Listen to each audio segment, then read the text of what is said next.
Bom dia a todo mundo. Essa mesa trata das estruturas demográficas e os debatedores tratarão do assunto. Eu vou traçar uma ou outra observação sobre a questão das estruturas demográficas, especialmente a que passa a ser evidenciada pelo censo de 2010. Embora prevista pelos demógrafos o que iria acontecer, mais ou menos. Bom, o que trata estruturas demográficas? Basicamente, a distribuição da população de uma região, de uma área, de um país, segundo sexo, em primeiro lugar, e segundo grupos etários, idades. O que o censo traz esse ano que estarreceu especialmente os meios de comunicação? Primeiro, um envelhecimento da população. Este estava previsto. Aproximadamente, chegamos, eu acho que o Luiz Antônio vai tratar disso, mas acho que estamos em torno de 7% acima de 60 anos ou mais. 65, sim. Aí varia a fixação dos idosos, né? Bom, e o segundo lugar, não menos importante, é a diminuição proporcional e absoluta dos grupos etários jovens, ou seja, os nascidos entre um censo e outro, que no Rio Grande do Sul já estava aparecendo essa diminuição dos população, digamos, 0 a 10 anos. Por quê? Porque os níveis de fecundidade do Rio Grande do Sul eram já relativamente baixos. No estudo de 1970, da Bercoó, que é uma tradição, a Elza Bercoó, uma tradição da demografia brasileira, já apontava os níveis de fecundidade mais baixos, quer dizer, ao final, como se distribuem os nascimentos segundo as idades das mulheres fecundas, 15 a 49 anos, os níveis mais baixos e a fecundidade total, os mais baixos estavam, primeiro, no antigo estado da Guanabara, que era a cidade do Rio de Janeiro, grosso modo, e Rio Grande do Sul. São Paulo já era um nível mais elevado. E isso foi diminuindo. Por exemplo, me lembro assim, lá, Pernambuco, nos anos 80, o que indicava, os dados censo de 80, eram tipo 8 filhos, fecundidade total das mulheres, 8 filhos nas áreas rurais. Coisa que diminuiu substancialmente. E o Rio Grande do Sul diminui. Bom, mas o que acontece? Então, há essa diminuição que muda a pirâmide etária, que é a visualização do estado da população, né? Mas há esse engrossamento das idades mais velhas, seja acima de 60, seja acima de 65, e uma sobrevivência maior. Isso estarreceu. Mas o que se passa? Aí eu sou um pouco envolvido nisto, que é o seguinte: quem chegou aos 60 anos em 2010? Os nascidos no pós-guerra. Primeiro, o baby boom, que é aqueles nascimentos que também no Brasil foram um pouco represados, guerra, a crise dos anos 30 e a guerra, e, posteriormente, os nascidos em 50. São esses que fazem 60 anos em 2010. Então, o que acontece? Essa coorte, ou seja, os nascidos nesse período, 45, 50, é uma coorte grande. Por quê? Pelos efeitos demográficos do passado. Primeiro, há um aumento da fecundidade lá. Ou seja, as mulheres passam a ter mais filhos. A vingança da natureza contra o represamento dos anos da guerra. E há, fundamentalmente, efeitos na estrutura etária anterior. Algumas doenças, sífilis, tuberculose, etc., começaram a ser mais ou menos controladas naquele período.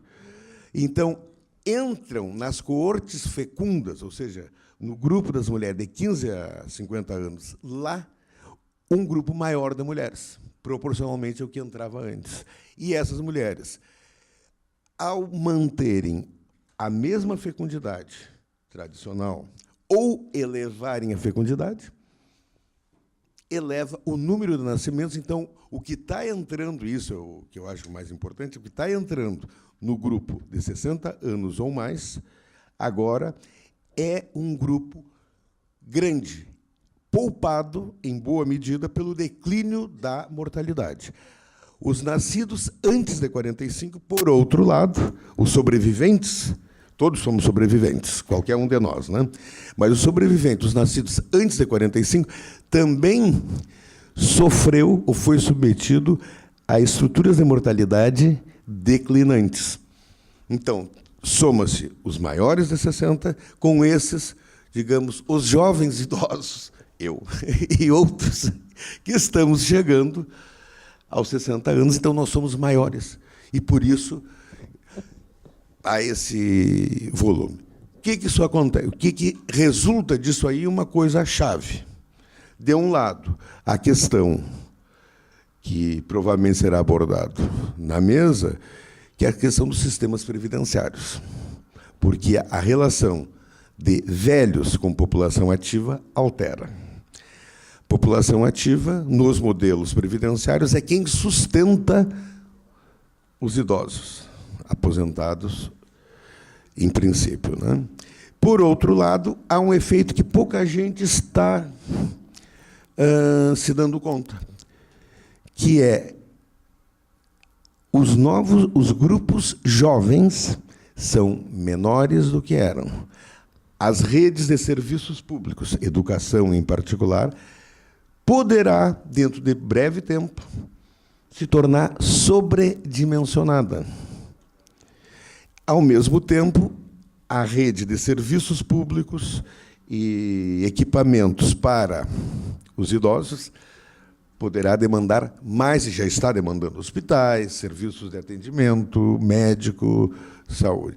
E um detalhe, só com uma curiosidade, na última pesquisa de origem e destino, que se passou, realizada aqui em Portugal, já apareceu as viagens do acompanhante. Ele não se desloca por ele, mas se desloca para levar um idoso e tal. Bom, então, encerrando, era só para dar uma pincelada, colocar alguma coisa sobre isso aí, sobre o tema. E agora a palavra ao ilustre professor Gervásio, e, posteriormente, ao caro colega, que eu não sabia que éramos tão colegas, Luiz Antônio, eu fiz o curso de doutorado no CEDEPLAR, agora fiquei sabendo que ele também andou pelo CEDEPLAR, Minas Gerais. Bom, então, a palavra ao professor.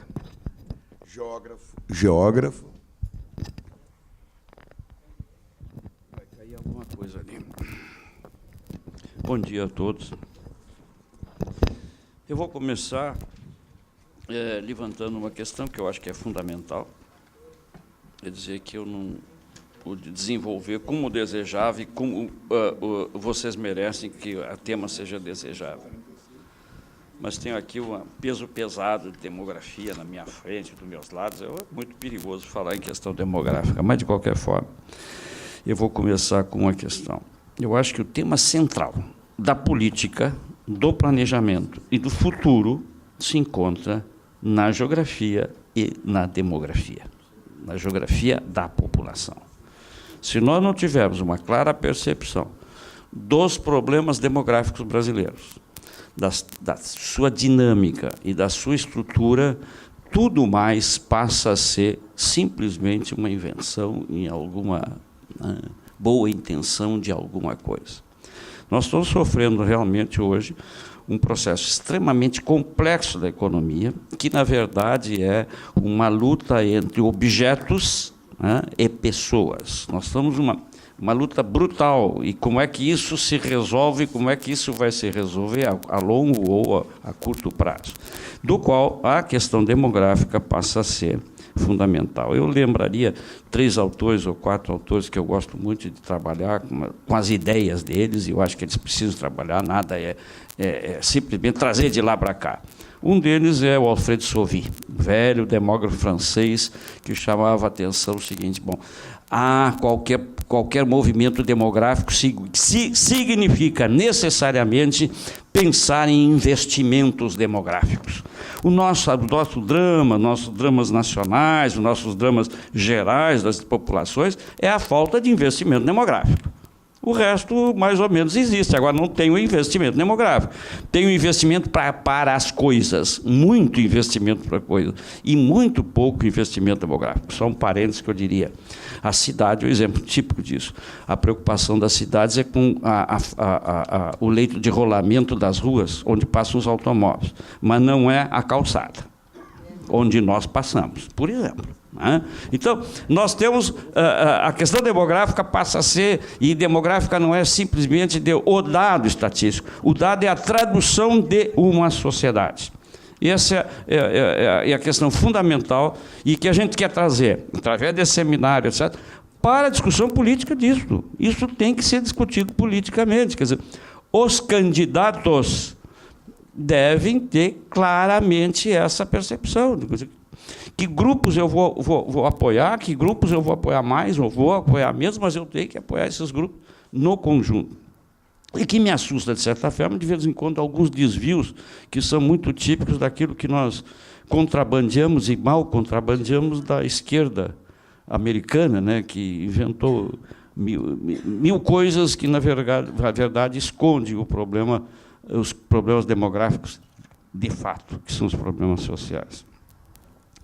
E eu diria o seguinte, e falei no Sauvy, o segundo é o Foucault, que levanta uma ideia muito importante, que é a ideia da biopolítica. E é claro, é evidente que todas as ações de governo, direta, explícita ou implicitamente, são geopolíticas. No momento em que o SUS define que vai dar remédio para tal tipo de doença exclusivamente ou predominantemente, ele já está fazendo uma biopolítica. No momento em que escolhe, por exemplo, gastar mais no remédio X do que com tuberculose, do que para a tuberculose, está muito evidente que existe uma geopolítica, uma biopolítica bem marcada. E essa ideia da biopolítica chega a todos os níveis. Eu tenho um nível internacional, e a ONU participa disso, tem um nível nacionais, onde essas coisas ideológicas aparecem dentro do nacional, e chegamos ao local, como é que eu administro as coisas dentro do município, dentro da cidade, né? A segunda, um autor bastante importante, que eu considero, que é uma frase importante, é do Milton Santos. O Milton Santos, antes de morrer, dizia o seguinte: gente, as políticas do século XX só poderão ser definidas a partir da demografia. Então, foi absolutamente correto. Ou seja, o que está acontecendo no mundo é um grande movimento demográfico, crises demográficas, encontros demográficos. Daria como exemplo mais crítico, talvez, dele, a questão Israel-Palestina. É uma questão demográfica muito clara, muito mais do que questão religiosa, etc., etc. É uma questão demográfica muito crucial. As questões que estão acontecendo na Síria hoje são questões demográficas que estão ocorrendo. Então, e aí a gente vê, vai chegando, e vamos chegar aos detalhes que nós precisamos estudar. Bom, eu não quero expandir nisso, e o último é um autor que eu acho que está nos criando algumas questões importantes para a discussão, é o Zygmunt Bauman, né? A sociedade líquida, o medo líquido, etc., etc., que nós precisamos estar trabalhando nessas coisas para entender essa violência que nós estamos vivendo, que não deixa de ser resultado de biopolíticas. Dou 2 exemplos de resultado de biopolíticas. Uma é arma. É a mercadoria mais abundante e mais fácil do mundo. A mercadoria que está circulando de mais intensa no comércio internacional. E que a gente não tem controle nenhum. e que as nossas periferias, etc., estão se armando violentamente. E isso é uma política. Se eu não intervir nisso, eu estou fazendo uma política, de qualquer forma, uma política biológica. Eu estou permitindo a morte acentuada. Né? Por outro lado, eu tenho o problema do narcotráfico. Né? Aliás, arma e produtos do narcotráfico são os que têm maior valor agregado, né, professor, do mundo. O maior valor agregado está entre deles, por isso que ele circula tanto. Simplesmente as nossas políticas são tão ruins que a gente não se apercebe que isso é um problema de biopolítica, segundo o conceito lá do Foucault, que eu acho que é muito rico nisso, e depois eu vou voltar rapidamente a isso. Mas de qualquer forma, para tentar terminar isso de uma vez, eu teria que dizer o seguinte. Eu queria dizer o seguinte. Uma das questões da biopolítica mais marcadas no mundo foi essa questão do controle da natalidade. Não vou discutir a questão ideológica dela, deixa para lá. Né? Mas é uma política que se manteve no mundo, que foi financiada internacionalmente, deu uma série de resultados. Entre os resultados, deu, por exemplo, uma brutal esterilização das mulheres do Nordeste no Brasil. Por outro resultado muito importante, desenvolveu a indústria farmacêutica que vendeu pílula para todo o Brasil. Né? No mundo inteiro, está certo. A própria camisinha ligada à indústria farmacêutica, etc. Quer dizer, se fez uma biopolítica internacional, do qual nós também participamos de uma forma mais ou menos intensa. Por exemplo, no Rio Grande do Sul foi bem intensa em pílulas, enquanto no Nordeste foi esterilização das mulheres. Bom, resultado disso, temos uma diminuição brutal da taxa de fecundidade feminina.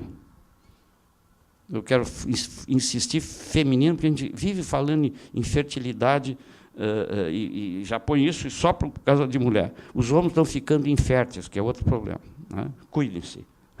Cuidem-se. Mas, de qualquer forma, esse é um problema. Quer dizer, essa diminuição de 3 a 4 filhos por mulher, nós chegamos a 1 e pouco por mulher hoje. Né? Então, isso teve resultado imediato na mudança da dinâmica do crescimento e da estrutura demográfica. Por exemplo, dá para ver uma figura aí do Rio Grande do Sul, aí, aquela primeira? Ali eu tenho rapidamente uma primeira, tudo aquilo que está em vermelho ou cor-de-rosa e tal, são áreas que perderam população, diminuíram população no Rio Grande do Sul. Quer dizer, nós temos o Rio Grande do Sul está diminuindo a população, de fato. Tem diminuição real de população, crescimento muito baixo da população, tá? E nós não estamos dando a devida importância a isso, como a partir de uma questão ideológica. É bom ter menos gente. Calma, não é por aí. Isso é um detalhe da questão. Agora, olhem bem, o Rio Grande do Sul perde população. O Rio Grande do Sul tem áreas sérias. Onde se perde população, eu tenho mudanças brutais das estruturas locais. Eu tenho muito mais homem do que mulher, que é o inverso do Rio Grande do Sul, nesses pequenos municípios. Eu tenho uma concentração de população idosa nesses municípios. Eu tenho, e isso é importante, não tem prefeito aqui, municípios do Rio Grande do Sul que vivem mais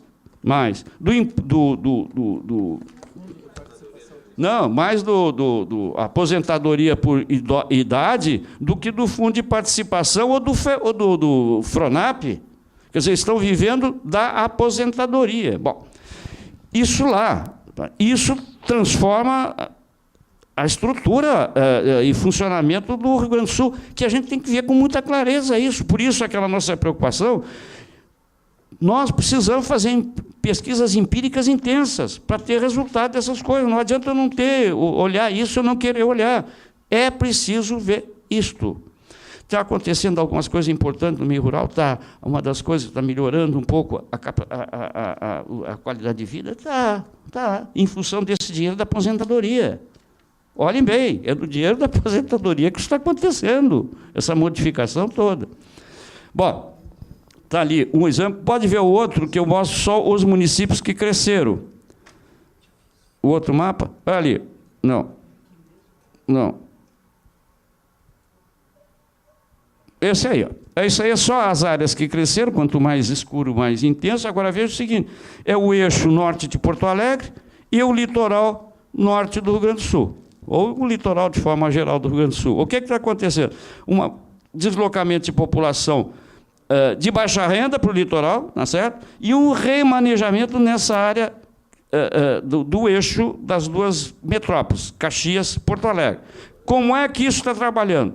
Como é que nós estamos trabalhando empiricamente nisso? Absolutamente nada. Não temos informação para um bom trabalho nessa área, porque falta bons trabalhos de demografia. Vamos ver os outros que correndo. Está na hora? Aqui é só para mostrar onde tem homens e mulheres, quer dizer, as áreas onde predominam homens e mulheres. Quem que lê para mim lá? Os homens é os amarelos e as mulheres é os... Vejam que é outra questão que tem que estudar, porque isso representa um fato de migrações seletivas dentro do Rio Grande do Sul. E que em faixa etária isso está se ocorrendo. Por que as mulheres estão saindo mais do meio das pequenas cidades e meio rural para as cidades maiores? Em que faixa etária, que nível de grau de instrução está ocorrendo, etc. E os homens estão ficando lá, tá certo? O que está acontecendo com os homens nessas áreas rurais? Vão ficar marginais. Não demora. Um próximo que eu quero ver o que tem lá. Quem é que lê para mim que eu não enxergo? Aí a população de habitantes com 70 anos e mais. Como é que ele se distribui dentro do Rio Grande do Sul? 60 anos e mais. Tá? E aqui é um problema seríssimo, que é o seguinte. Os municípios em marrom, escuro, são aqueles que estão fora do Estatuto da Cidade. Ou seja, nós temos que repensar essa história dos 20 mil habitantes. Porque nós estamos pensando em fazer planejamento para 20 mil habitantes e os outros. Estas outras áreas que são menores, que têm menos 20 mil habitantes, nós não temos absolutamente nenhuma política, nem rural para esses municípios e nem de desenvolvimento para esses municípios. E é esses que estão precisando um processo. Ou seja, eu tenho uma redistribuição de população, né, no Rio Grande do Sul, do qual eu tenho um vazio de pessoas que vão ficar... Quando eles tiverem problema, eles entram no 20 mil, aí tu vai fazer o planejamento, em vez de fazer a proposta lá inicial. Eu agora mesmo vim do interior, lá de Gramado, e fui conversar com os colonos, etc. Nós temos que resolver uma porção de problemas dessas pequenas propriedades que nós não resolvemos. Inclusive, como é que ele se insere no mercado, nos nichos de mercado, né, da produção colonial. Por quê? A Nestlé não deixa ele entrar, a Piá não deixa ele entrar, a fábrica de embutidos não deixa ele entrar. Quer dizer, eu tenho todo um setor industrial tradicional que amassando e destruindo essa indústria que pode ser um desenvolvimento. Lembre-se, nós estamos, na situação do Brasil hoje, nós estamos mais ou menos igual à colônia. Não é muito diferente. Em vez de açúcar, nós estamos vendendo ferro, tá certo? Mas vai faltar comida. E isso é uma questão séria, que o Brasil vai ter que resolver. Bom, e, finalmente, só 2, 3 e, fim, já termino. Só para mostrar o seguinte, ali, peguei o exemplo de Porto Alegre, nos seus mínimos detalhes, possíveis estatisticamente, através dos setores censitários, e ali a gente localizou um tipo de população. Eu acho que isso aqui é a população que recebe 15 ou mais salários mínimos, é isso? Ou é a população idosa?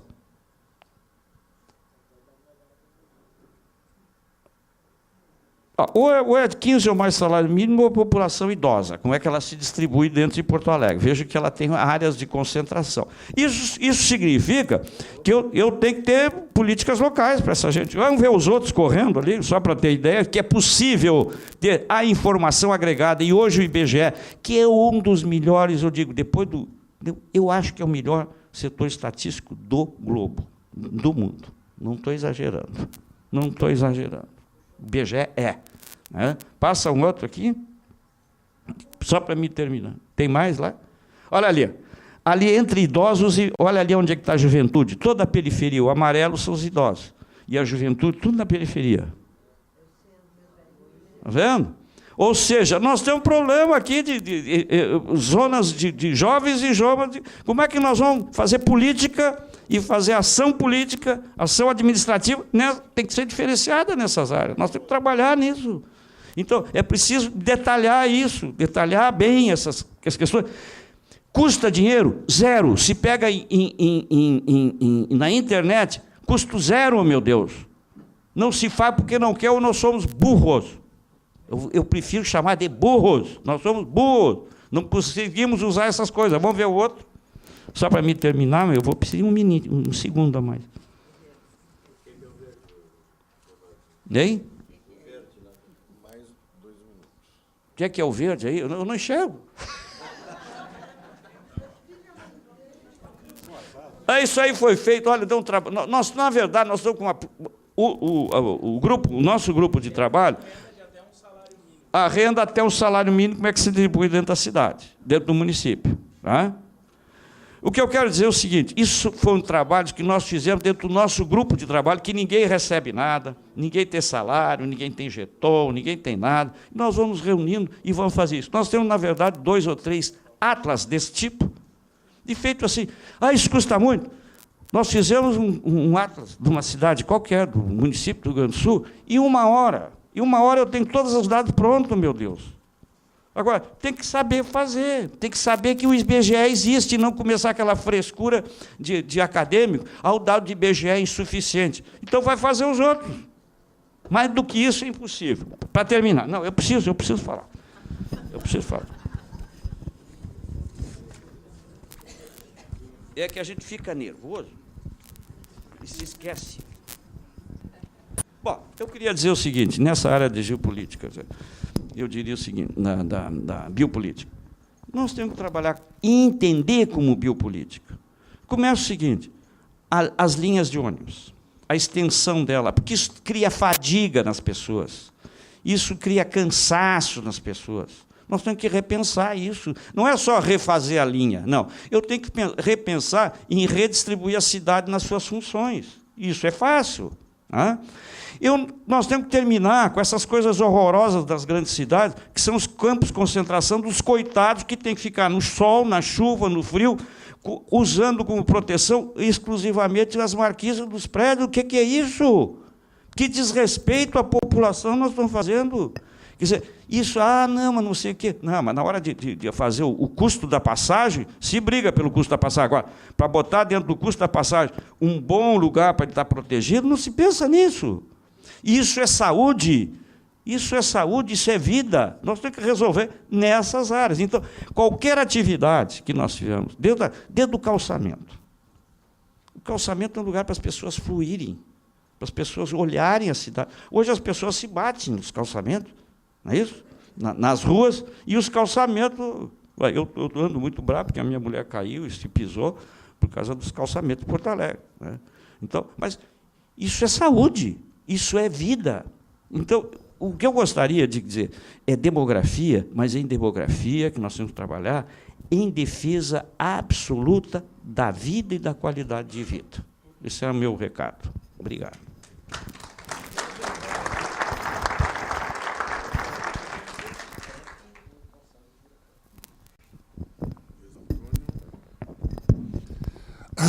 Bom dia a todos. É uma enorme satisfação estar aqui presente nesse evento programado pela Fundação Ulisses Guimarães. Eu vou reafirmar, meu nome é Luiz Antônio, eu sou coordenador de população e indicadores sociais do IBGE na sua sede nacional no Rio de Janeiro. Eu achei magnífica enfim, desde a introdução do Telmo, e já abordou uns assuntos bastante pertinentes, e a exposição do professor Gervásio, trazendo para esse quadro peculiar, pioneiro, de certo modo, que é o que acontece no Rio Grande do Sul em relação à questão demográfica. O que acontece no Rio Grande do Sul em relação à demográfica vai acontecer, já está também começando a acontecer em alguns outros estados do centro-sul do Brasil, mas é a tendência do Brasil como um todo. Infelizmente, eu não preparei uma disposição sobre isso, mas eu acho que isso é extremamente relevante. Até se houver debate, se houver alguma questão que eu possa agregar, porque a gente tem bastante informações sobre a situação do Rio Grande do Sul e de outros estados. Mas eu me guiei pelo título da mesa, né, tem a ver com a questão das demandas e dos desdobramentos dos processos demográficos nas demandas sociais e políticas públicas. Então, eu pensei que talvez fosse interessante mostrar um trabalho feito no IBGE, a partir de suas projeções populacionais, projeções até 2050, que foi feito antes do censo 2010, um pouco antes do censo 2010, procedimento que nós já estamos atualizando e vamos divulgar agora até o final de agosto de 2012, desse ano, as novas projeções populacionais brasileiras. Mas essa projeção que a gente fez em 2008, ela está muito colada em todo o conjunto das séries de informações demográficas do IBGE desde os anos 80. Ela, de alguma maneira, antecipa alguns resultados, aparentemente como tendência, que foram encontrados em 2010, e nos permite ver como é que vai ser a evolução da população para os próximos 40 anos, em termos não só dos seus quantitativos, mas, sobretudo, de uma coisa que é muito importante, que é a questão da estrutura etária, né? Como é que ela vai tendencialmente se modificar nesses próximos 40 anos. Óbvio que isso não é uma assertiva firme, não quer dizer que vai acontecer dessa forma. As tendências indicam que pode acontecer dessa forma, mas ela pressupõe uma série de hipóteses. A principal hipótese é sobre até quando e até onde o nível de fecundidade feminina vai cair. Essa é a questão fundamental. Nós usamos o modelo das Nações Unidas, olhamos lá para a Europa, onde já temos vários países com taxas de fecundidade em torno de 1,5 filhos por mulher, né? Alguns até menos, outros um pouco mais. Nenhum país da Europa Ocidental reproduz mais suas populações, seus quantitativos de populações naturais. A Espanha, já no censo de 2002, a população natural espanhola já era inferior, em 2002, à de 92. Né? A Espanha estava crescendo demograficamente por causa da imigração estrangeira, que vem do Magrebe, da América Latina, etc. Mas vários países da Europa, a maior parte da Europa Ocidental está nessa situação. Alguns países estão executando políticas públicas proativas, digamos assim, no sentido de tentar reduzir a queda da natalidade. A França está fazendo políticas muito claras em relação à questão da licença maternidade e paternidade, não só maternidade, paternidade também, para incentivar a natalidade. Ela chegou até a subir um pouco a sua taxa de fecundidade, que já estava em torno de 1,5, 1,4, chegou a subir até 1,8, mas aparentemente não tem como passar disso, porque a fecundidade está baixa, em parte pelas campanhas iniciais, do uso do métodos anticoncepcionais, etc., mas hoje ela é comportamental na sociedade extremamente individualista, que se formou quase no mundo todo, né? Uma sociedade competitiva, etc., extremamente individualista, onde a questão mudar os padrões de organização da família, enfim, valores de profissionalização acabam se tornando, às vezes, mais importantes, postergam o nascimento de filhos. A ideia de casais sem filho ou com um filho só é cada vez maior em quase todas as regiões do Brasil e em vários segmentos sociais. Na medida em que a mobilidade social, isso pode se acentuar mais ainda. Os diferenciais de fecundidade entre os grupos mais instruídos e mais ricos e os grupos menos instruídos e mais pobres é muito menor hoje, mas é extremamente menor hoje do que ano passado.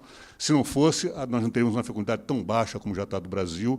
O Censo Demográfico de 2010 está apontando uma taxa para o Brasil de 1,9 filhos por mulher, já abaixo do nível de reposição, que são 2.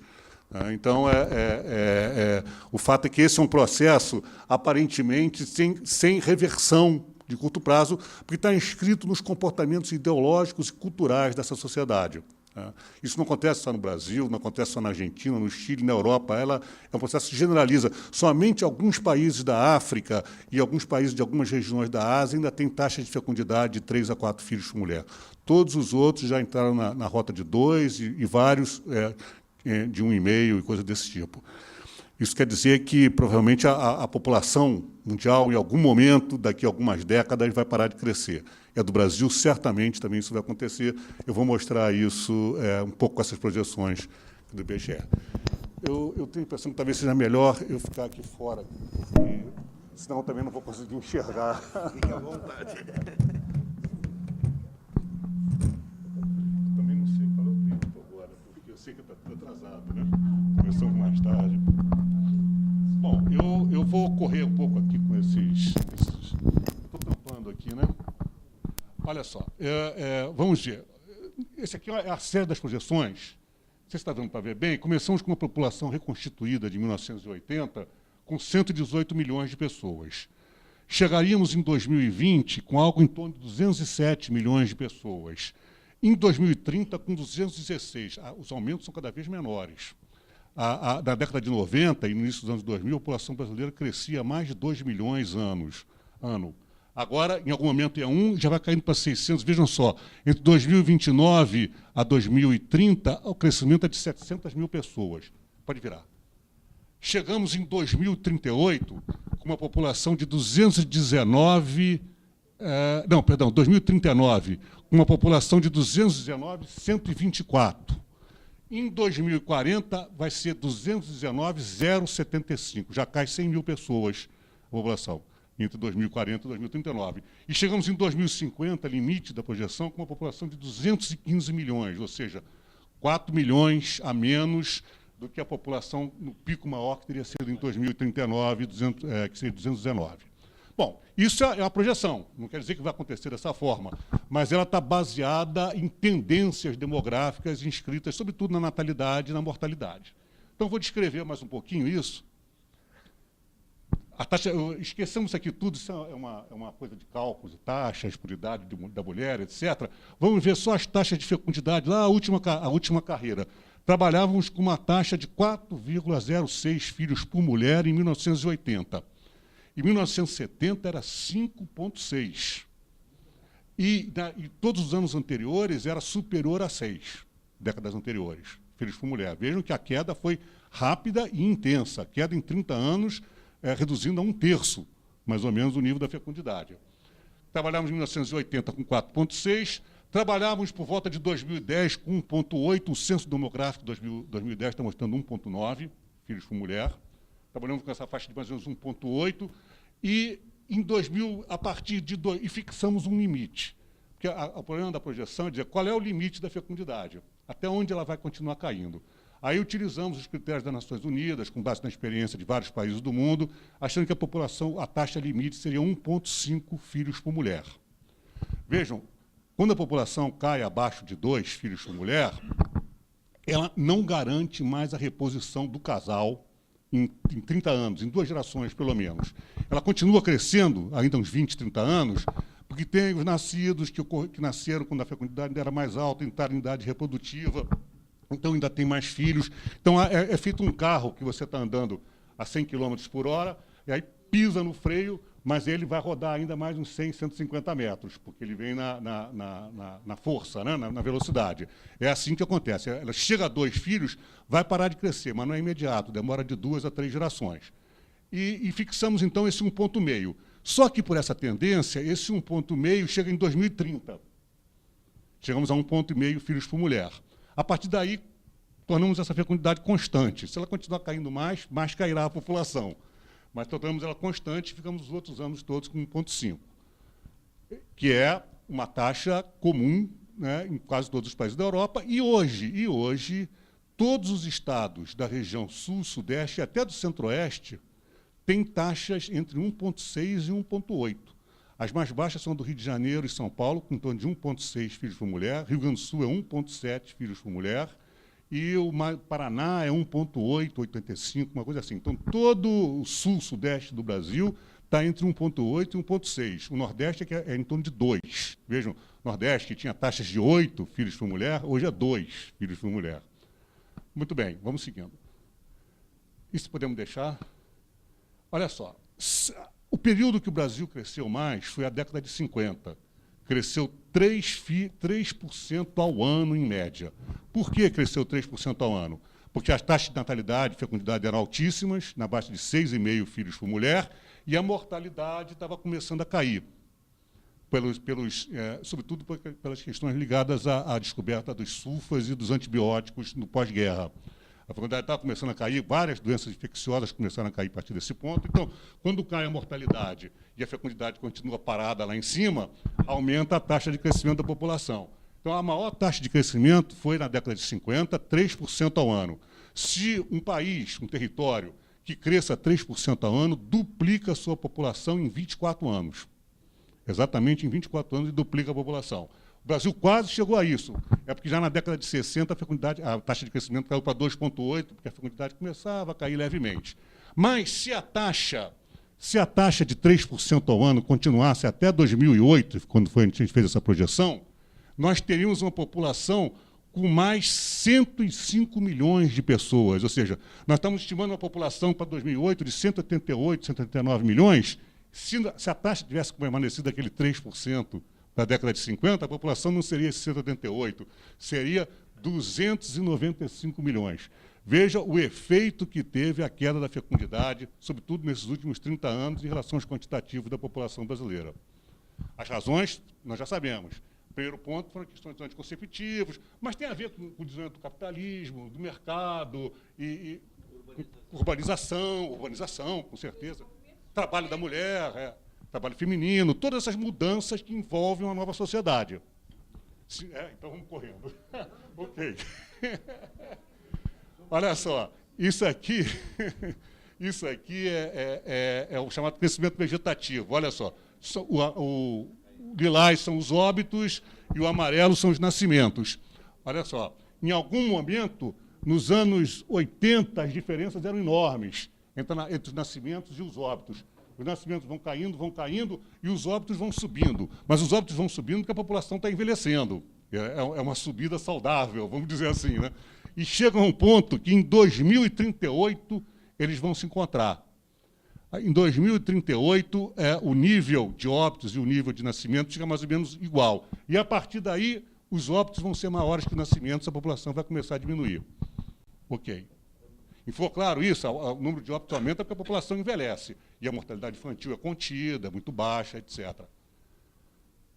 Razões de sexo, vamos deixar isso. Aqui é muito interessante também, porque aqui nós estamos nas idades. Vejam só. Essa aqui, a cor vermelha, é a população de mais de 65 anos. A cor verde é a população de 15 a 64 anos, a população em idade ativa. E a cor azul é a população de jovens, crianças e jovens de 0 a 14 anos. Olha só, na década de 80, a população azul lá em cima, jovens, e população de idosos lá embaixo, menos de 3%, 4%. Olha a trajetória. Em 2035, já o número de crianças, o número de idosos equivale ao número de crianças. E, a partir daí, o número de idosos é superior ao número de crianças e jovens. Então, esse é um fenômeno claro do envelhecimento e da redução da proporção de crianças. Por que reduz a proporção de crianças? Porque a fecundidade é baixa. E por que aumenta a proporção de idosos? Porque a esperança de vida sobe enormemente durante todo esse período. Enquanto isso, a população ativa, que vem crescendo muito, fazendo essa janela demográfica, né, até os anos 2020, a partir de um certo ponto também começa a diminuir, porque as gerações vão envelhecendo, vão saindo daquela corte da idade ativa. Isso a gente pode ver um pouco depois nas pirâmides. Mas vejam que, em algum momento, já começa também a cair a população em idade ativa. Ok. Mas, nesse momento, ela está crescendo ainda. Exatamente, 20 a 30 anos. Seguinte, é interessante as taxas de crescimento da população brasileira. Para o total, ele, como falamos, para de cair aqui no final da década de 30 para 40, passa a ser negativo. O grupo 0 a 14 já é negativo desde os anos 90, né, suas taxas de crescimento. O grupo de 15 a 24 sobe bastante em alguns períodos, mas... Não, perdão, esse é o grupo de jovens. Ele também vai caindo, ele começa a cair depois, né, porque por causa do efeito da pirâmide, mas, a partir de um certo momento, ele se torna totalmente negativo. O grupo de 15 a 64, que é o grupo em idade ativa, vai crescendo sempre, em forma cada vez menor, e, a partir dos anos 2030, começa a diminuir. E todos os grupos de idosos, de 55 ou mais, de 60 a mais, 65 ou mais, 70 anos ou mais, crescem durante todo esse período a taxas extremamente elevadas, entre 3% a 4%. Ok. Isso passa. Índice de envelhecimento. Em 1980, havia 10 idosos para cada 100 jovens, de 0 a 14. Em 2010, há mais ou menos 27 idosos para cada 100 crianças. Em 2035, já vão ser 97 idosos para cada 100 crianças. E, no final da projeção, serão 172 idosos para cada 100 crianças e jovens de 0 a 14 anos. Esse é o índice de envelhecimento da população. Ok. Aí uma série de pirâmides etárias, interessante a gente ver. Olha só, essa é a pirâmide de 1980, base enorme, olha aqui, ó, e estreitando, uma pirâmide mesmo, né? Uma pirâmide mesmo. Seguinte, base de 85, já tem algumas entradas, mas vai indo. 90, tal. Vai engordando um pouco aqui. Seguinte, 95, segue. 2000, olha só como é que já vai estreitando e aqui já vai subindo. E vai aumentando lá em cima, olha aqui, ó. 2005, vai. 2010, 2015, cada vez mais estreito aqui embaixo, ó. 2020, subindo para aqui, para a partir dos 50, tentando, indo. 2025, olha o movimento das classes de idade. Seguinte, indo. Já não é mais uma pirâmide, né? Já não é, vai indo. Oi.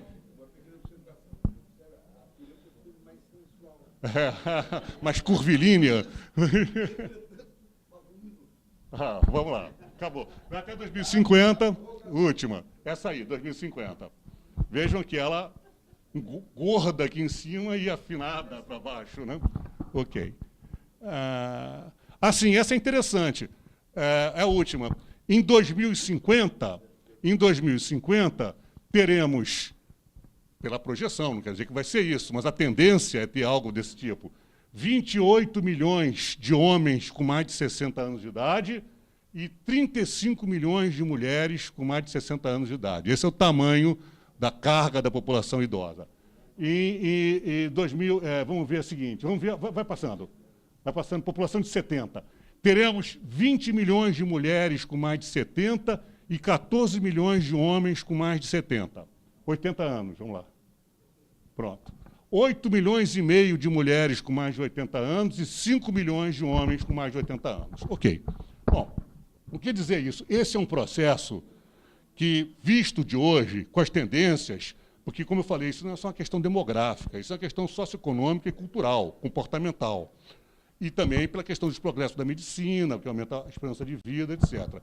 Visto de hoje, esse processo não vai ser, o processo real que ocorrerá não vai ser tão diferente do que está aí, porque os limites estão mais ou menos dados, o objetivo de reduzir a mortalidade é um objetivo de saúde pública, é um objetivo justo, né? Ela pode ser até mais reduzida, a gente não sabe dos avanços genéticos, como é que vão ocorrer, da biogenética, etc.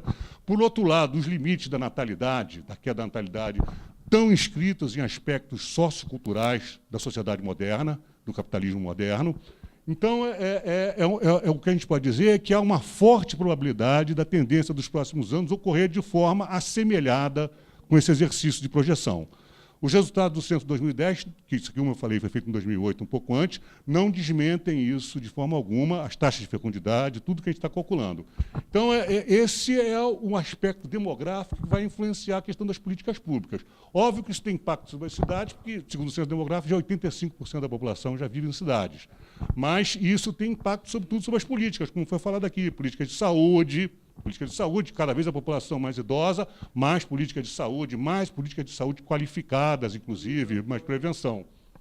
Concluindo. E também previdência e trabalho, coisa da janela das oportunidades. Então, os impactos são muito grandes, a gente pode ver isso depois do debate. Agradeço a todos.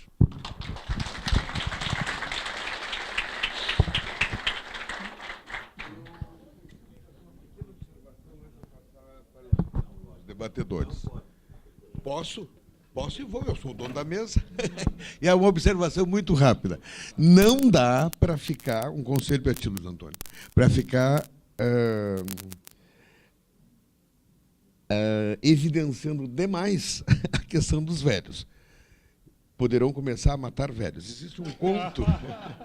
Existe um conto um livro, exatamente.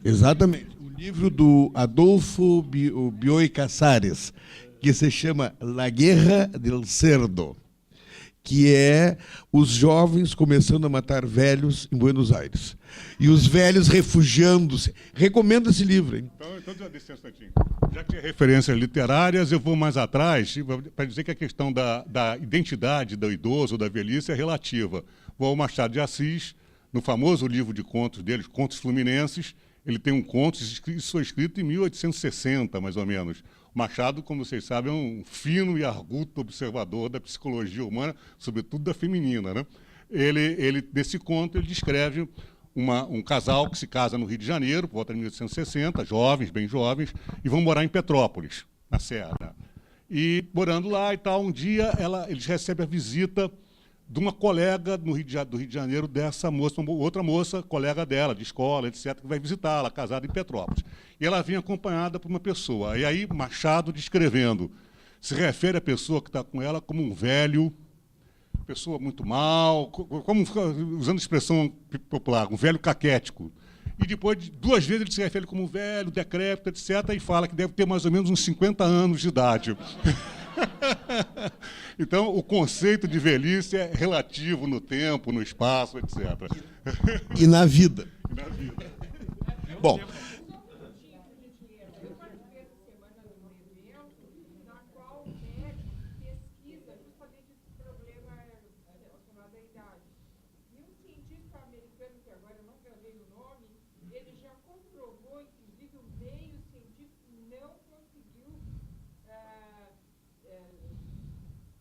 debater essa tese e dizer que eles estão errados. O que ele decidiu? Que atualmente há possibilidade das pessoas virem a durar 150 anos de idade com saúde, como se estivesse na faixa de 30 a 45 anos. Já é justamente isso. A dele foi a prova disso, foi da Assembleia Legislativa.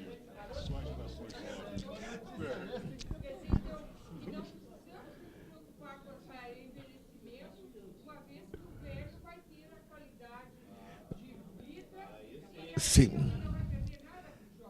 Não. Sim. Só, perdão, agora eu vou pedir para reservar as observações para após a apresentação dos debatedores. Só que, nos 150 anos, eu recomendo o livro da Simone de Beauvoir. Nenhum homem é eterno, alguma coisa assim, que a fadiga de viver... Vai devagar.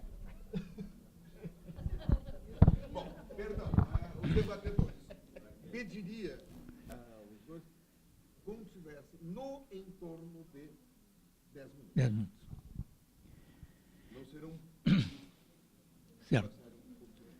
5 minutos sobre o ontem, 5 minutos sobre o hoje. Eu olho o título, é o impacto socioeconômico das novas estruturas demográficas nas políticas públicas, né? O ontem e o hoje. Primeira vez que me preocupei com a questão da idade foi uma conversa com meu avô uruguaio, minha família por lá de mãe é uruguaio. Eu era ainda menino, e vendo ele falar, eu imaginei, que idade tem meu avô? 55 anos. Então, esse é o meu limite. Eu imaginava 55 anos. Perdi o pai o ano passado, 2 anos atrás, com 104, perfeitamente lúcido. O problema da questão da idade é a memória que volta. Ele queria saber onde é que estava o padrinho dele, com 104 anos, né? Bem, fora, digamos assim, a questão pessoal, olhando a experiência no Rio Grande do Sul, eu estou no governo do Estado desde o governo Triqueza, acompanhei todas a gestão dos governos estaduais desde aquele período, e devo encerrar agora, dia 13 de setembro, a minha convivência na Fundação, que são de 40 anos. Eu diria que, olhando para o passado, eu lembro assim que a visita de um professor de estatística, o coordenador da Escola Nacional de Estatística, perguntando, eu estava na presidência da FEE, no primeiro governo Guazelli, interinamente, ele me perguntou quantos estatísticos tem a Fundação, e nós tínhamos um, ou uma, né? E desde então, essa preocupação com a questão da estatística e da demografia. A Fundação, lá no primeiro governo Guazelli, ela preparou um documento e publicou um documento, uma série, 25 anos, e tinha 25 anos da demografia. O volume 2 é 25 anos da demografia. Mas a nossa palestra de hoje também é em torno das políticas públicas.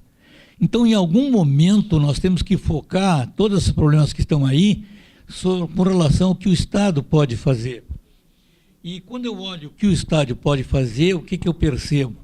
Eu começo a me dar conta que o gasto público, o perfil do gasto público é extremamente rígido. E lembro de nós termos trabalhado essa questão desde lá dos anos 70, e nós percebemos que não havia graus de liberdade. Havia exigência de tanto para a saúde, como aumentar as verbas de educação, mas o perfil do gasto público não permite que isso aconteça. Então fica difícil equacionar o gasto de um lado com o quadro que foi apresentado. Eu lembro de ter trazido do Japão a metodologia do bem-estar social lá nos anos 70, tentando na fundação a gente criar uma área de indicadores sociais. Quando o Rio Grande do Sul estava sob a administração Amaral de Souza, nós introduzimos no Rio Grande do Sul, junto ao orçamento do Estado, um trabalho de necessidades espaciais. Então, como é que eu posso ajustar o problema com a solução?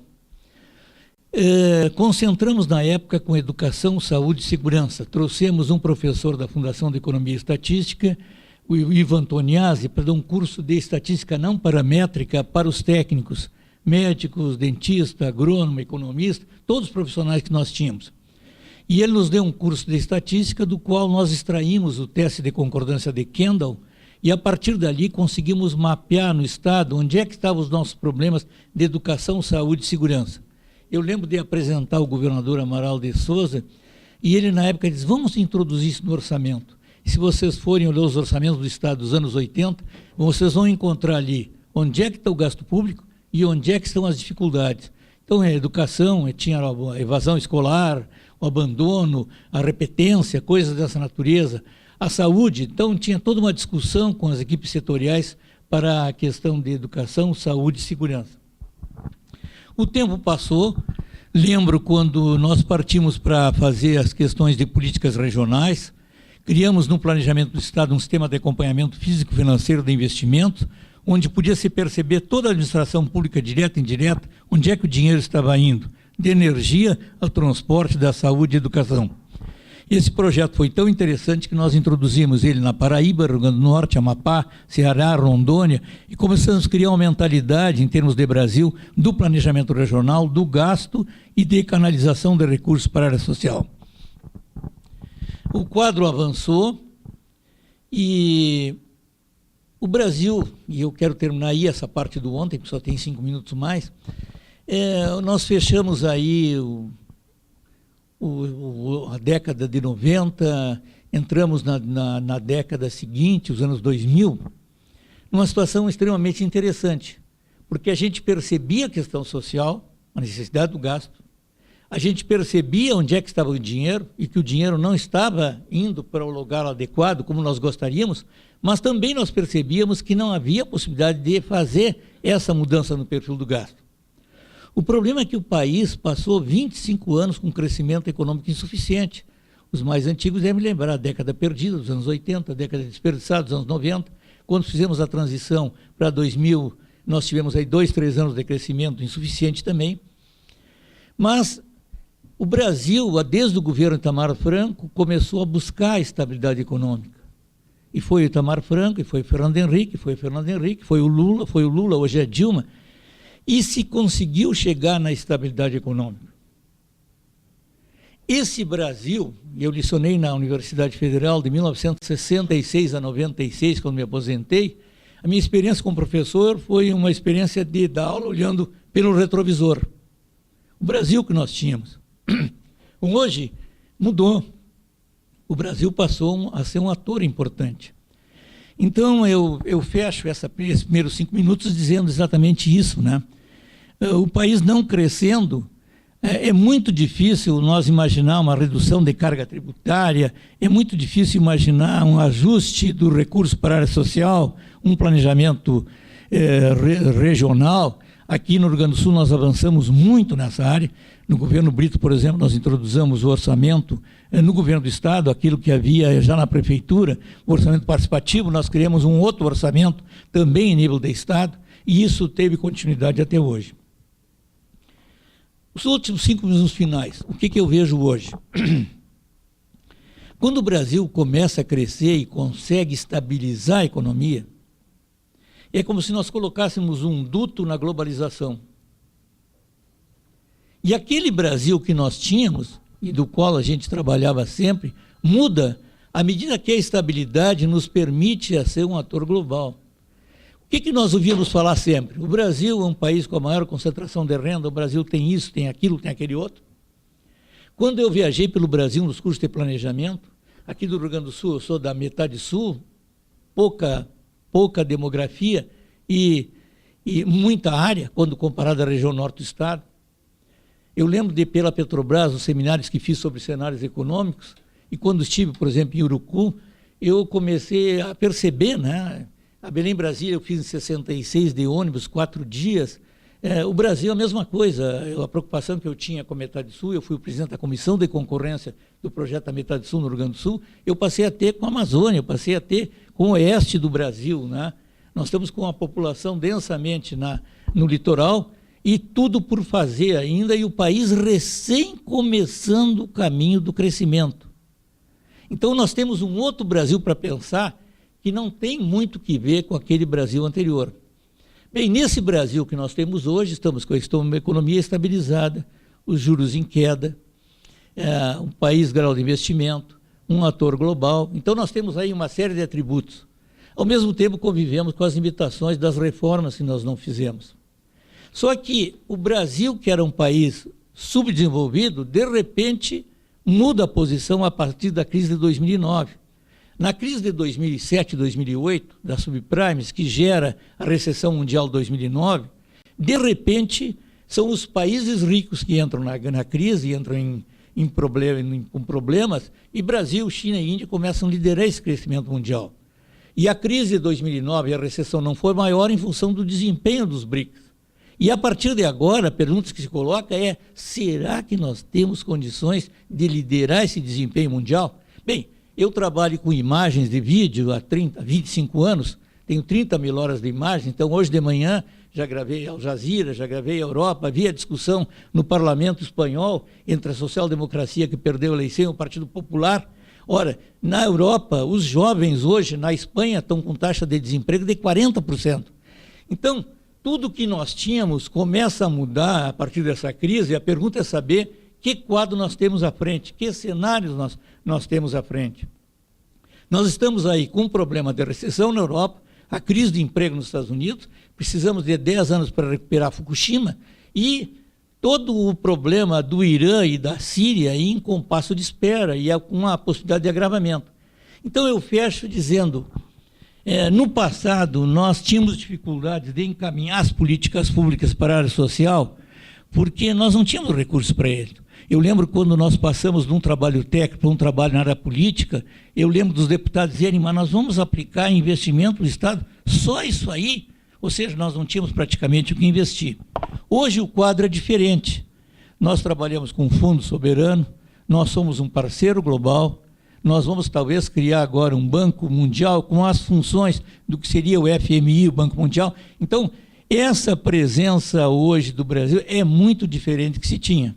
Atribuo isso a termos iniciado o processo de estabilidade do governo Itamar e consolidado no governo Dilma. Mas estamos ainda com todos os problemas para resolver em termos de juros, em termos de câmbio, em termos de contas públicas, eu reconheço isso.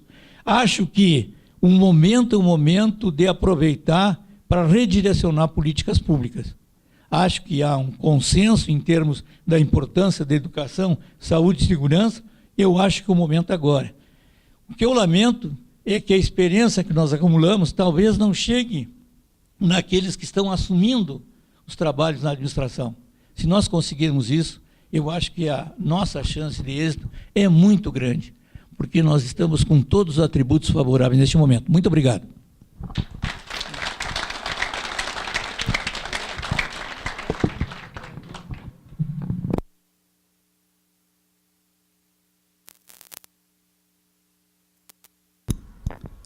Bom dia a todos.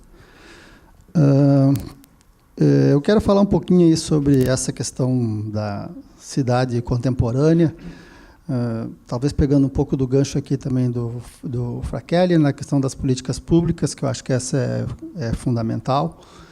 E a demografia, a gente sabe que ela tem um papel fundamental na questão das políticas públicas, porque a demografia é que fornece informação, né, para que a gente possa, então, pensar políticas públicas.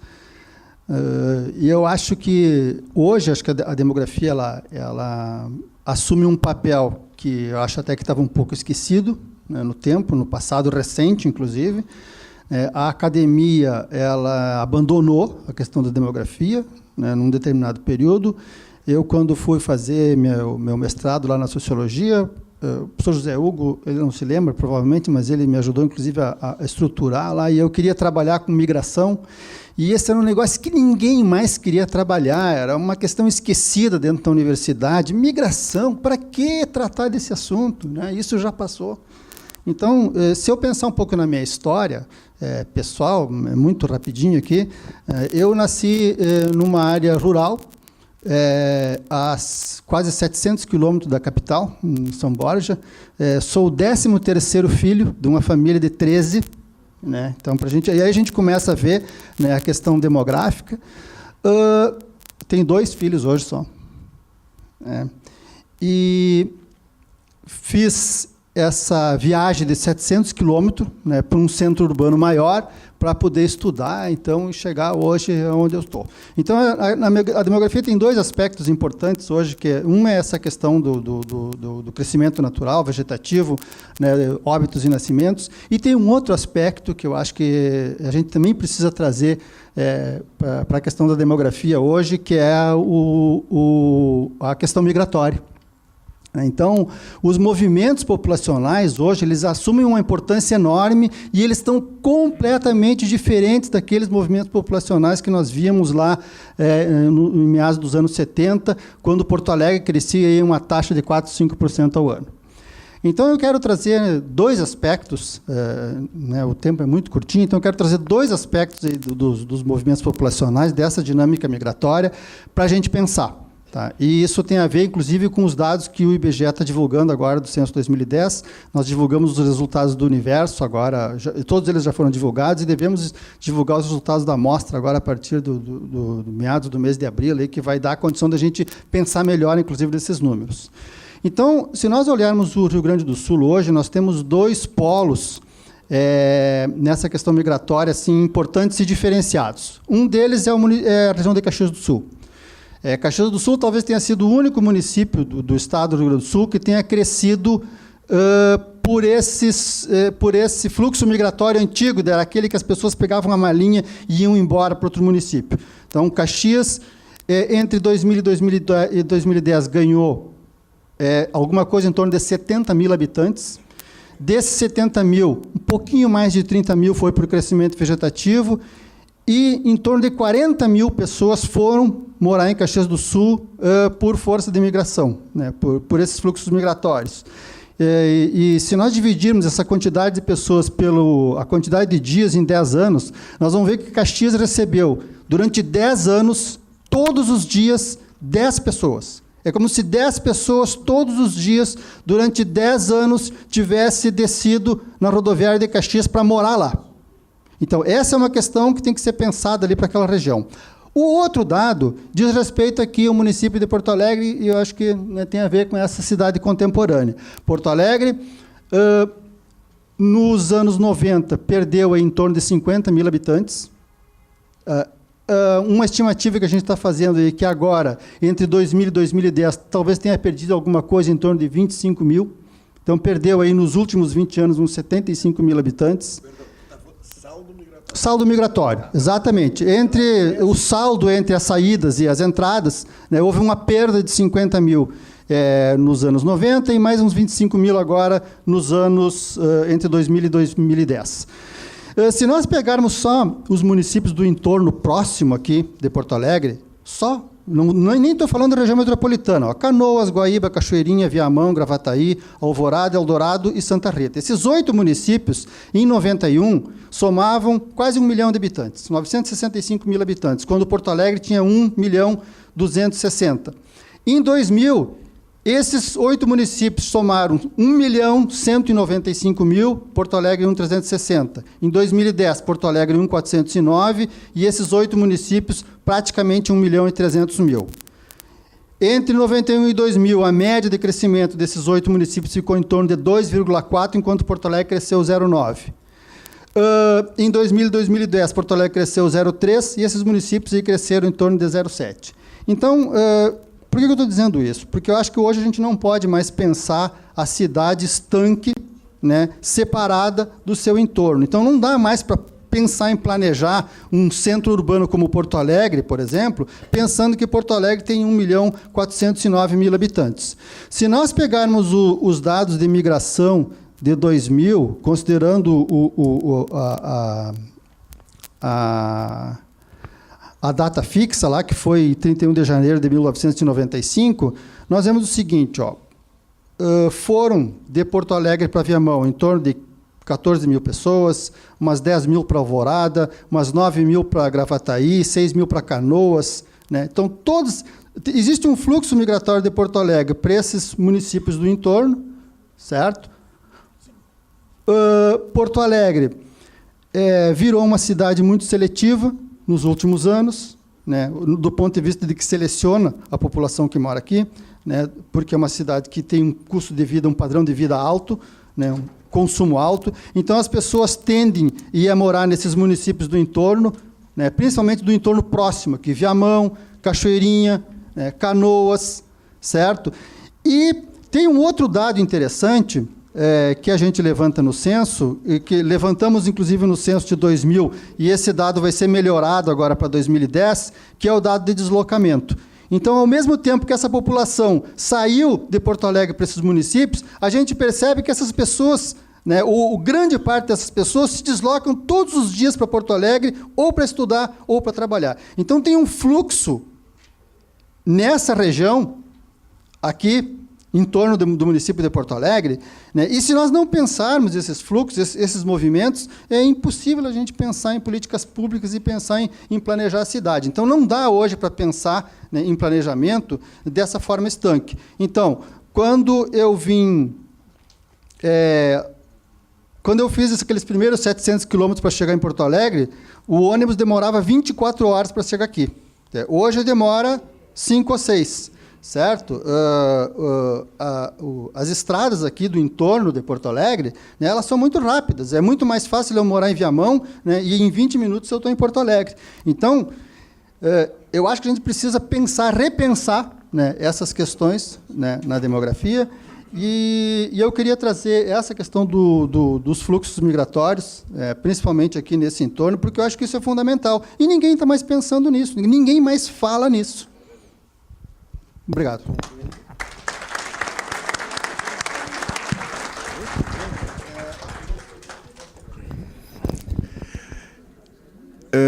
Vamos dar início aos debates. Eu, entretanto, colocaria algum reparo à última fala, um elogio à fala do Ademir, no seguinte sentido, que ele busca resgatar o planejamento metropolitano. Muito fundamental. Só que os processos que tu descreveu começaram nos anos 40, que é quando se forma a região metropolitana. Lamentavelmente, no Brasil foi se deixando de lado a questão metropolitana.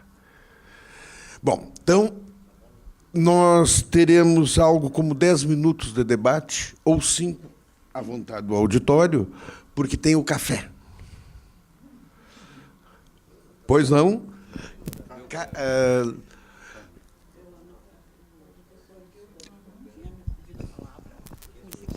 Vou anotando os outros. Então, você fala aí para mim, o Dilton, senhor. Seu nome? Senhor. Seu nome? Carlos. Carlos e...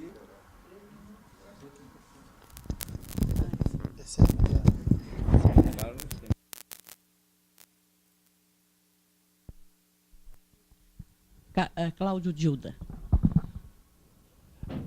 Bem rapidinho, só para corroborar o que o Ademir acaba de colocar em relação a Caxias do Sul.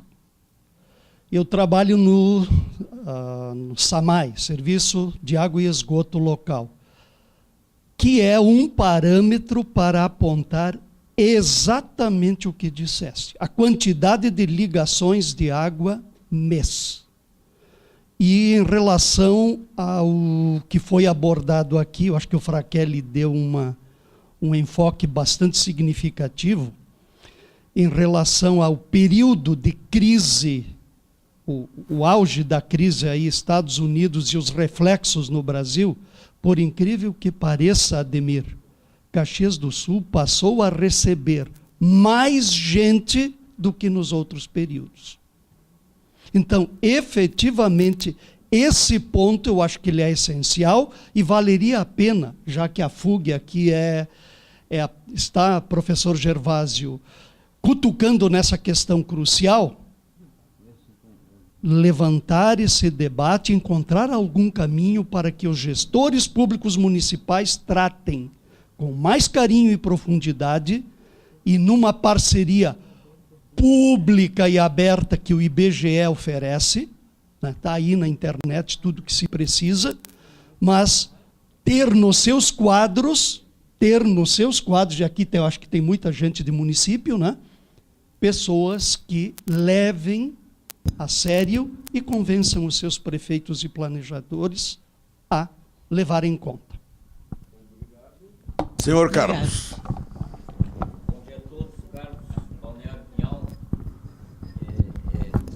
O professor Luiz Antônio levantou na sua apresentação ali um quadro preocupante que comentamos aqui com a companheira aqui ao lado e que ele está mais, Luiz Antônio, voltado a uma avaliação a ser feita com muita propriedade, tanto pelo professor Frachelli quanto pelo professor Ademir, no que se refere àquela projeção lá para 2038, quando as faixas etárias se encontrarão com relação aos jovens e aos idosos, lá em 2038.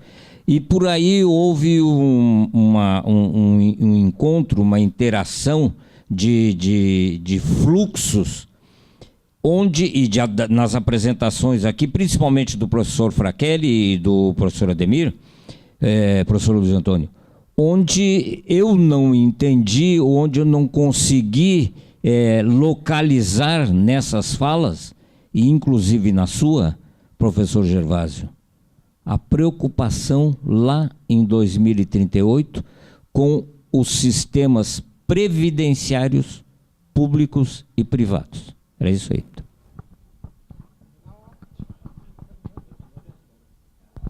Obrigada.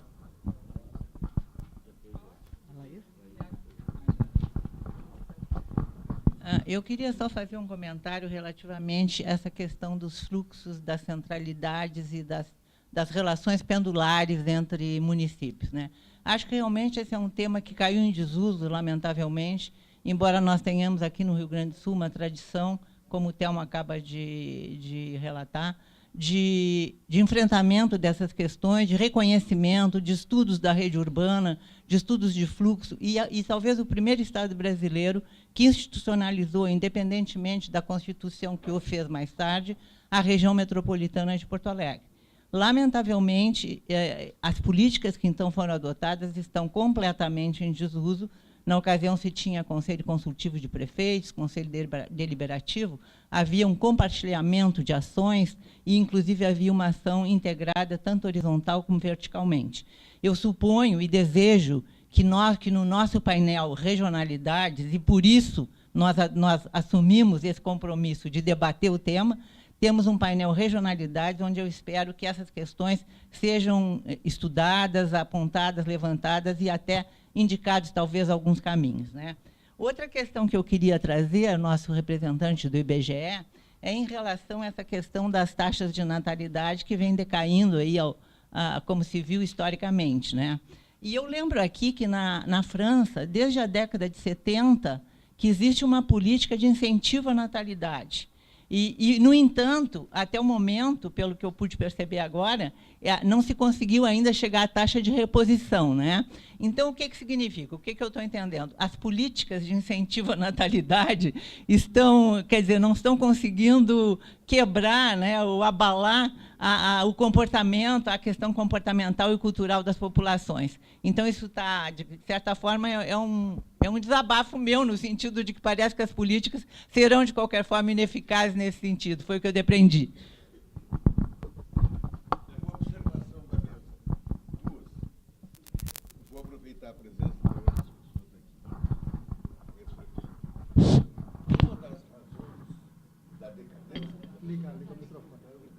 é a perda de interesse dos municípios, especialmente do município de Porto Alegre, que até a elaboração do plano e depois do primeiro plano de transportes, seguido das obras, em compasso com as obras públicas de Porto Alegre, e o plano de transportes, corredores urbanos e tal, morreu o interesse das grandes cidades.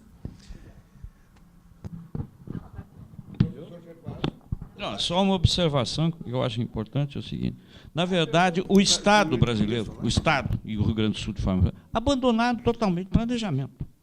Abandonado. O territorial, o regional, absolutamente abandonado. A região metropolitana se transformou numa coisa, porque se banalizou de tal forma que ela não é mais metropolitana. Quer dizer, hoje qualquer município lá quer ser metropolitano, é para ganhar uma medalhinha, não é certo? Faltando isso que o Ademir colocou aqui, essas estruturas. Quer dizer, ela é metropolitana pela estrutura, pelas relações de fluxo, etc, etc.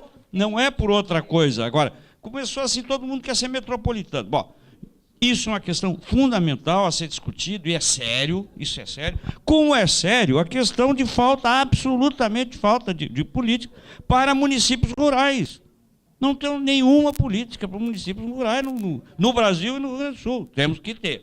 E a questão que o Carlos levantou, da Previdência, previdenciária, com essa nova estrutura, eu tenho duas hipóteses, e duas ideias em torno disso. Eu acho que nós estamos em presença hoje, no mundo e no Brasil, certamente, de uma grande aliança que vai superar, inclusive, os conflitos de classe, e que será uma aliança entre idosos e jovens. Isso está muito claro. Isto está ficando muito claro nos movimentos europeus. Essa aliança é séria. Porque os jovens estão com medo de perder aquilo que os idosos tiveram. E que a análise que fez o IPEA sobre os idosos no Brasil é inevitável se essa crise continuar. Eu só quero dar eu preciso dizer, porque está na garganta agora. É que a gente, de vez em quando, toda a culpa agora é por causa de funcionário público e idoso, não é certo? Começou da Grécia, né? É o problema dos funcionários. Só que nenhum jornal fala, nenhuma discussão se faz, que a Grécia gastava, e continua gastando, é o segundo país da Europa a gastar em armamento no seu PIB.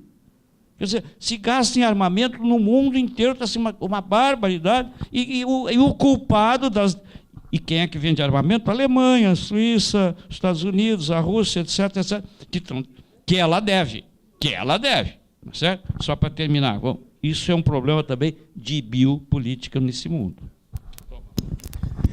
Eu me penitencio porque eu cortei a palavra Luiz Antônio sem querer. Devolvo. Bom, primeiro eu torço para o professor Gervásio. Eu torço por essa sua profecia dessa união dos jovens com os idosos, porque eu acho que pode ser um bom momento de resgatar e fazer um encontro das belas utopias do passado com as utopias do futuro, porque as do presente estão muito mal, né? Então, eu acho que isso seria muito bom. Em relação à colocação da professora Laís, realmente os resultados, esses esforços, vamos dizer assim, de políticas que a França fez, a Alemanha também vinha fazendo, e os resultados muito minguados, né? E além disso, porque, na realidade, é um tipo de política que ela está favorecendo alguns direitos do trabalho, quer dizer, qual é o seu direito? Sobretudo extensão dos períodos de maternidade, de paternidade e outros incentivos para se ter filhos, né? Mas que seria uma coisa interessante em termos do direito do trabalho, mas, além dos resultados serem pequenos, eu fico imaginando agora com a crise europeia, em que a tônica aí do Banco Central Europeu de certa forma, gerir os países no sentido de cortar direitos, né? Exatamente, o pagamento desse custo está sendo feito com base de cortar direitos, se essas políticas terão condições de sobreviver e façam, inclusive, seus próprios resultados nos próprios países da Europa. Uma questão difícil. Eu acho que essas políticas, de certo modo, contrariam a tendência comportamental, cultural, socioeconômica. É muito difícil que elas funcionem. Teria que ter outro tipo de sociedade, outra forma de organizações da sociedade, para que essa questão da natalidade tivesse outro caminho. Assim mesmo, eu acho isso muito, muito difícil. Sim, acabou? Sim, acabou. Não, concluindo, em relação ao Rio Grande do Sul, eu queria só dar eu achei fantástica. A primeira intervenção do professor foi muito boa, colocou os contextos históricos e tal, e a do Ademir achou ótimo, mostrando essa questão dos crescimentos de algumas cidades e dos fluxos. O Rio Grande do Sul, eu falei isso aqui no início, tem uma situação peculiar. O Rio Grande do Sul vai ser o primeiro estado brasileiro, seguido essas coisas que eu coloquei ali, vai ser o primeiro estado brasileiro em que vão ter municípios cuja população vai diminuir, não por conta de perdas migratórias, vai diminuir porque, em vários deles, talvez ainda nessa década, a população, os óbitos já sejam maiores que os nascimentos. Porque vários daqueles municípios que o professor Gervásio colocou, que são municípios que estão perdendo população, ou que estão diminuindo absoluta ou relativamente, vários deles já têm uma taxa de fecundidade extremamente baixa. A taxa de fecundidade do Rio Grande do Sul, também foi colocada aqui pelo Telmo, é baixa, igual a do Rio de Janeiro desde os anos 40, é relativamente baixa, igual a do Rio de Janeiro desde os anos 40. Então, isso cria um caldo cultural, né, em relação a isso. Esses estados têm taxas baixas, tem uma pirâmide etária estreitada no grupo de jovens e jovens adultos que saem. Então, quando um jovem adulto sai do município e vai para Caxias do Sul, vai para Passo Fundo, etc., vai para Porto Alegre, ele está tirando do município não só ele, como provavelmente algum filho que ele vai ter no futuro. Quer dizer, é uma perda clara de tipo de natalidade para esses estados. E esses municípios têm um envelhecimento claro. Então, vários deles vão começar a diminuir de população, não mais por migração. Além do que, o Rio Grande do Sul é um estado que perde população para outros estados. A taxa do Rio Grande do Sul de crescimento é a menor do país já há alguns anos. Bom, alguma outra pergunta? Sim. Por favor, seja breve, porque temos uma outra mesa e o café.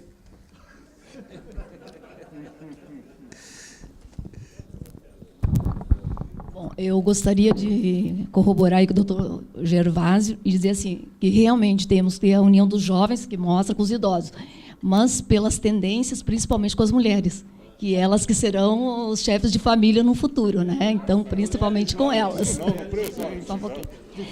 Outro fato assim, eu acho que os gestores, neste painel agora, eles têm 70% das ferramentas para fazer esse planejamento para as próximas eleições que tem aí. Então, está faltando a vontade política, né? Porque as ferramentas estão todas disponíveis.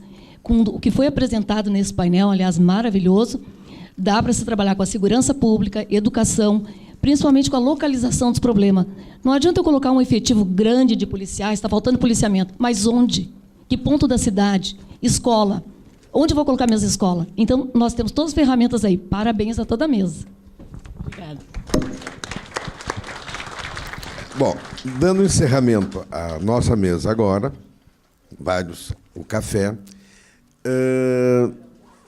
eu gostaria de agradecer aos participantes e recolocar alguma coisa. Eu acho que realmente a questão demográfica hoje é bastante séria. E o que está faltando, não tem o que mexer na questão demográfica, que são coisas que ela é consequência do passado e do presente, as cortes que sobrevivem e tal. Mas, fundamentalmente, eu acho que o Estado tem que voltar a intervir na questão demográfica, muito pouco, mas na questão de reordenação territorial, que terá reflexo na qualidade de vida. Então, planejamento regional tem que ser resgatado, planejamento metropolitano tem que ser resgatado, e o planejamento municipal. E esse é o que pode acontecer. A questão colocada ali, que é muito fundamental dos sistemas previdenciários, não tem como ser abordado na mesa. O que esperamos é que a economia dê respostas fundamentais, que tem que aumentar a produtividade para sustentar uma relação velho-adulto, adulto-jovem, cada vez mais alta. E isso é uma questão. Então, depende da economia e sua produtividade. Muito obrigado. Qual? Desculpe se eu falei demais.